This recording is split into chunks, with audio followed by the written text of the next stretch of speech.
آپ بیٹھے رہیں یہاں تک کہ سورج طلوع ہونے کے بعد 20 منٹ کے بعد جب نماز کا ٹائم جائز ہوتا ہے، اس وقت آپ جو ہے اشراق چاشت کے 2 نفل پڑھیں، 2 اشراق کے نفل پڑھیں، 2 چاشت کے نفل پڑھیں، انشاءاللہ اس سے بھی آپ کے رزق میں ضرور برکت ہوگی۔ یہ وہ وظائف ہیں کہ جس پر عمل کرنے والا بندہ کبھی بے روزگاری کی وجہ سے نہیں روتا یا کبھی رزق میں تنگی کا سبب نہیں روتا۔ ہاں اگر آپ کو یہ مسئلہ ہے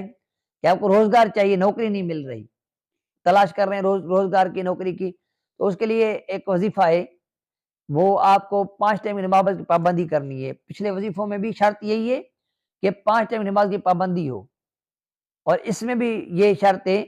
کہ 5 ٹائم نماز کی پابندی ہو۔ تو وہ جو 5ویں نماز کا ٹائم ہے نا، عشاء کا ٹائم، وہ نماز عشاء پڑھیں۔ نماز عشاء پڑھنے کے بعد آپ کھلے آسمان کے نیچے جائیں، چھت نہ ہو اوپر، اور سر ننگا ہو آپ کا، کھڑے ہو کر